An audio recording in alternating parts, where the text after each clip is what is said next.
So ఇక్కడ నా ట్రీట్మెంట్లో ఏంటంటే there are no any external applications, no ointments in my treatment. So ఎటువంటి పైపూతలు కానీ ఎటువంటి పైన ఎక్స్టర్నల్ అప్లికేషన్స్ కానీ ఏమీ ఉండవండి. సో మేము ఇచ్చేది ఎలా ఏంటంటే బాడీ యొక్క ఇమ్యూనిటీ ఇంప్రూవ్ చేయడానికే. Homeopathy system treats the immunity as immunity of the individual.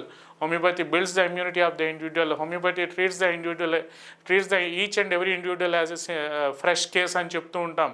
So ఇక్కడ మనం ఒక ఇండివిజువలైజేషన్గానే మనం ప్రాసెస్లో ముందుకెళ్తూ ఉంటాం. సో ప్రతి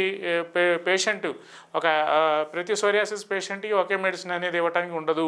సో వాళ్ళ మైండ్ సెట్ బట్టే వాళ్ళకి మన మెడిసిన్స్ ఉంటాయి. సో ఇది జెనెటిక్ కాన్స్టిట్యూషనల్ సిమ్లిమమ్ అని చెప్తూ ఉంటాం.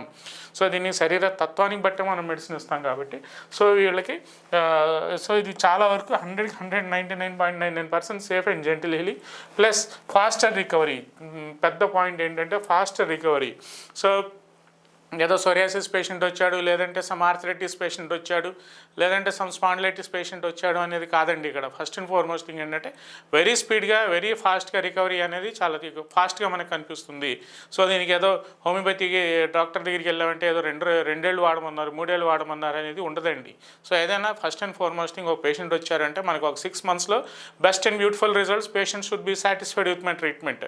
సో అతనికి డిసీజ్ నాకు తగ్గుతుంది, నేనేమి పైన ఎక్స్టర్నల్ అప్లికేషన్స్ రాసుకోకుండా చాలా వరకు నేను వాడుకునే మెడిసిన్స్ డాక్టర్ గారు ఇచ్చే మెడిసిన్స్ ద్వారానే నాకు అన్నీ తగ్గుతున్నాయి.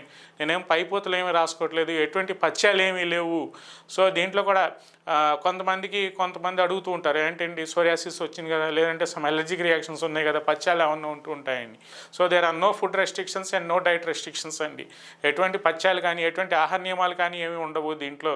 అంటే అన్లెస్ మీకు ఏమన్నా తినే వాటిలో మీకు ఏమైనా అలర్జిక్ రియాక్షన్స్ కానీ, కొంతమందికి సీ ఫుడ్స్ పడవు. సో అట్లాంటి వాళ్ళల్లో కొన్ని ఫుడ్ రెస్ట్రిక్షన్స్ ఉంటాయేమో, కానీ so 99.99% there are no food restrictions అండి.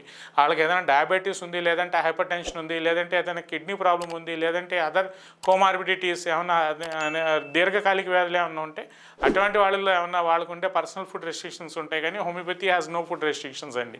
సో ఇట్లాంటివన్నీ మనం ప్రాసెస్ ప్రకారంగా ట్రీట్మెంట్ ప్రోటోకాల్ ప్రకారంగా వెళ్తే అది ఎటువంటి సోరియాసిస్ వ్యాధి అయినా, అది ఎటువంటి దీర్ఘకాలిక వ్యాధి అయినా చాలా ఫాస్టెస్ట్గా చాలా మంచి రికవరీ అనేది with in short period of time మనం తీసుకురావచ్చని ఈ వీడియో ద్వారా నేను మన వ్యూవర్స్కి చెప్పదలుచుకున్నాను.